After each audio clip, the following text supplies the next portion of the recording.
வணக்கம் மக்களே, சற்றுமுன் கிடைத்த தகவல் ஒன்றை பார்க்க போகிறோம். தமிழகத்தில் நடக்கக்கூடிய இடைத்தேர்தலில் இரட்டை இலை சின்னத்துக்கு பெரிய வெற்றியா?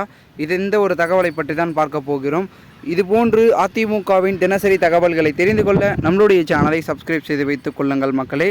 தற்பொழுது விக்கிரவாண்டி தொகுதியில் இடைத்தேர்தல் நடைபெற உள்ளது என்று நாம் அனைவருக்கும் தெரியும்.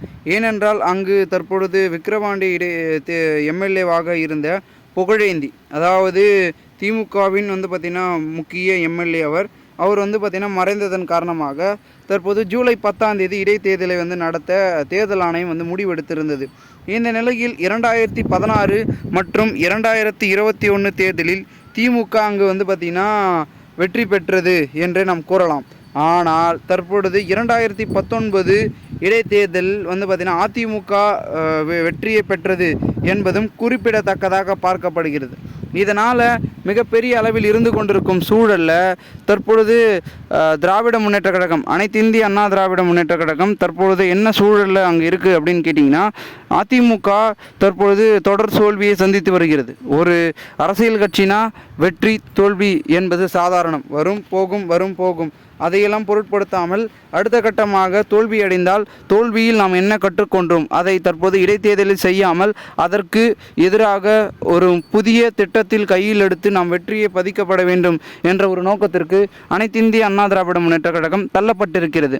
இந்த ஒரு சூழ்நிலையில் அதிமுகவின் ஒரு சில பிளான்கள் எல்லாமே கரெக்டாக போயிட்டுருக்கு அப்படின்னே சொல்லலாம். ஏனென்றால் இதே போன்று நம்மளுடைய அதிமுகவில் இடைத்தேர்தல், ஈரோடு கிழக்கு இடைத்தேர்தலையும் தோல்வியை சந்தித்தார்கள். அங்கு நடந்த சிக்கலை இங்கு பண்ணக்கூடாது.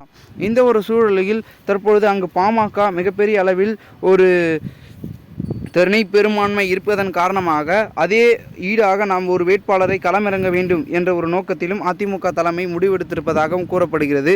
குறிப்பாக சொல்ல வேண்டும் என்றால் தற்பொழுது இந்த ஒரு இடைத்தேர்தலில் என்னதான் திமுக ஒரு 2 ஆண்டுகள் வெற்றி பெற்றிருந்தாலும் அதிமுகவும் தொடர்ந்து 2 ஆண்டுகள் வெற்றியை பெற்றுள்ளது என்றே நாம் கூறலாம்.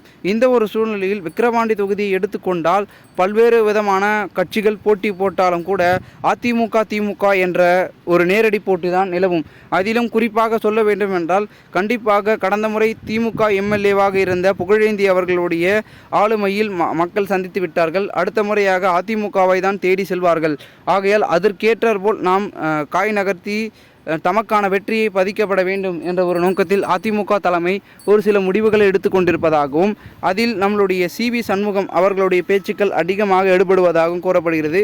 ஏனென்றால் விழுப்புரத்தில் மிகவும் ஒரு முக்கிய புள்ளி, பெரிய அளவில் செல்வாக்கை வைத்து கொண்டிருப்பவர் தான் அதிமுகவின் முன்னாள் அமைச்சர் என்று அழைக்கப்படும் சிவி சண்முகம். அவர் அங்கு களமிறங்கப்படுவதற்கான வாய்ப்புகள் இருக்கு. இல்லை என்றால் அவர் மூலமாக இருக்கக்கூடிய ஆதரவாளர்கள் ஏதேனும் ஒருவர் களமிறங்கப்படுவதற்கான வாய்ப்புகள் இருக்கு என்றே அதிமுக வட்டாரங்களில் பேசப்படுகிறது.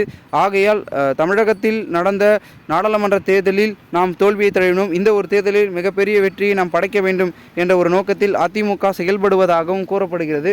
பொறுத்திருந்து பார்ப்போம் என்ன நடக்கப் போகிறது என்பதை. மேலும் இதுபோன்று நீங்கள் அரசியல் சார்ந்த நிகழ்வுகளாம் தெரிந்து கொள்ள சேனலை சப்ஸ்கிரைப் செய்து வைத்துக் கொள்ளுங்கள். இந்த ஒரு தகவலை குறித்த பொதுமக்கள் உங்களுடைய கருத்துக்களை கூறுங்கள் கமெண்ட் மூலமாக. நன்றி, வணக்கம்.